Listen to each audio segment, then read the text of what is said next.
नाज़रीन ते breaking news तव्हां सां ठठे मां शेयर कंदा हलूं त सुभाणे खां तेज़ बरसातनि जी अॻकथी सबबि ज़िलई इंतिज़ामिया पारां अलर्ट जारी कयो वियो आहे। अहम ख़बर बाबति नाज़रीन तव्हांखे अपडेट करे रहिया आहियूं त सुभाणे खां बरसातनि जी अॻकथी सबबि ठठे जी ज़िलई इंतिज़ामिया पारां अलर्ट जारी कयो वियो आहे। ॿुधायो वञे पियो मौसमियात खाते जो चवणु आहे त 6 तारीख़ खां तेज़ बरसातनि जी अॻकथी कई वई आहे। अहम ख़बर बाबति तव्हांखे अपडेट करे आहियूं त सुभाणे खां ज़ोरदार बरसातनि जी अॻकथी सबबि ठठे जी ज़िलई इंतिज़ामिया अलर्ट जारी करे छॾियो आहे।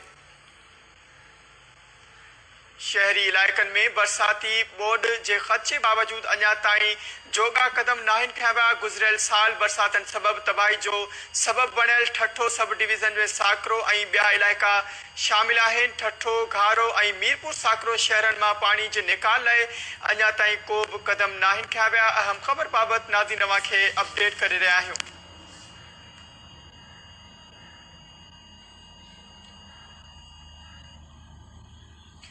गुज़िरियल साल बरसातनि सबबि तबाही जो सबबि बणियल ठठो सब डिवीज़न साकरो ऐं ॿिया इलाइक़ा ॼाणाया पिया वञनि। ठठो, गारो ऐं मीरपुर साकरो शहरनि मां पाणी निकाल लाइ अञा ताईं को बि सिस्टम तरतीब नाहे ॾिनी। तफ़सील मालूम कंदासीं असां सां ठठे खां मौजूदु आहे KTN न्यूज़ जो रिपोर्टर महबूब बिरोई। जी महबूब बिरोई, वधीक कहिड़ा तफ़सील आहिनि? जी, सुभाणे खां जेके मौसमियात खाते पारां सिंध में बरसातनि जी जेका अॻकथी कई वई आहे, ख़ासि तौर ते छठे ज़िले में मजबूरी जेका सूरताल आहे। गुज़िरियल जेके साल में बरसातनि जी तबाहकारियूं थियूं छठे ज़िले में, जंहिंखां पोइ छठे जी ज़िले ख़ासि तौर ते DC ठठो अलर्ट जारी करे छॾियो आहे। समूरनि खातनि खे जेके अलर्ट जारी कंदे उन्हनि खे हिदायत कई वई आहे त उहे समूर जे सरकारी आफ़ीसरनि जे अमले जूं मोकलूं बंदि कयूं वयूं आहिनि ऐं हुन सां गॾोगॾु अमले खे ऐं ऑफिसर्स खे हेडक्वार्टर ते मौजूदु रहण ऐं हिफ़ाज़ती कदम खणण जी हिदायतूं ॾिनियूं वयूं आहिनि। पर मजबूरी तौर ते हिन वक़्तु सूरत इहा आहे त ठठो, घारो ऐं मीरपुर साकरो जेके गुज़िरियल साल जी बरसातनि में तबाही थी हुई, उते उहे इलाइक़ा ॿुधा हुआ। उहे शहरी इलाइक़नि में हिन वक़्तु पिरापत मौजूदु आहे। उतां पाणी जे निकाल लाइ या जेको पब्लिक हेल्थ खातो ऐं मकानी लोकल गवर्नमेंट जा जेके अदारा आहिनि उन्हनि ख़ासि तौर ते को तहरक वठंदे नज़र न पिया अचनि। अलबत्ते इहो थियो आहे त ठठे जे साहिबी पट्टी वारा इलाइक़ा आहिनि, जेके घोड़ाबाड़ी वारो इलाइक़ो आहे, केटी बंदर वारो इलाइक़ो आहे, उन्हनि इलाइक़नि में छठे खां वेंदे जेको बरसाती पाणी निकाल कंदा जेके सिमनाला आहिनि, उचितो आउटफॉल ड्रेन, घोड़ाबाड़ी आउट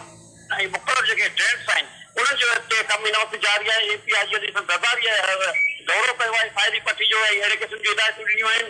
पर ठठे जो जेको आहे ठठो सब ड्रेन जेको ठठे जी मुख़्तियार कार ऑफिस भरिसां क्रॉस करे थो, उन में अञा ताईं प्रॉब्लम आहे।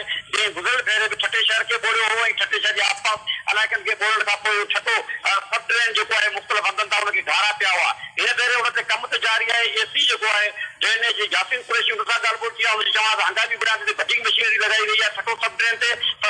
ठठो सब ड्रेन मुख़्तलिफ़ हंधनि ते ख़ासि तौर ते भर शहर वटां उनजी जेका क्रॉसिंग आहे उन लाइ इशूज़ आहिनि। तंहिं करे इहो ख़दशो हिन भेरे बि मौजूदु आहे त ठठे शहर लाइ ठठो सब ड्रेन मसइला पैदा कंदो। पर शहरी इलाइक़ा जेके आहिनि उहे हिन वक़्तु ख़दशे हेठि आहिनि, छाकाणि जो मौसमियात खाते पारां जेके शहरी इलाइक़नि में जेका अर्बन जेका फ्लड जो जेको ख़दशो ज़ाहिर कयो आहे, जेका पोइ शहरी इलाइक़नि लाइ वधीक तवजह ॾियण जी ज़रूरत आहे। पर उन हवाले सां अहिड़े क़िस्म जो को कदम खणंदे नज़र न पिया अचनि। DC ठठो सां ॻाल्हि ॿोल थी आहे। उस्मान तनवीर जो जमात सबूर अदालतनि खे अलर्ट कयो वियो आहे। ख़ासि तौर ते म्यूनिसिपल सर्विसिस आहिनि उन्हनि खे, टाउन कमेटीज़ खे ऐं जेके पब्लिक हेल्थ खाते जा जेके अमलदार आहिनि उन्हनि खे ऐं उन सां गॾोगॾु ड्रेनेज आपाशी खाते खे उन्हनि खे चौकस कयो वियो आहे। हिफ़ाज़ती कदम खणण जी सख़्त हिदायत कई वई आहे। ईअं पब्लिक हेल्थ खाते समेत जेका आहे सिहत खाते समेत मुख़्तलिफ़ अदारनि खे अलर्ट कयो वियो आहे। मजबूरी तौर ते जेका छठे ज़िले अंदरि जेके ड्रेनेज सिमनाला जेके आहिनि हमेशह मसइलो पैदा कयो आहे। हिन भेरे कुझु न कुझु कमु थींदे नज़र अचे थो, पर उन्हनि खे वधीक जेका आहे शहरी इलाइक़ा आहिनि उन्हनि लाइ हिन भेरे बि मसइला पैदा थियण जो अंदेशो मौजूदु आहे।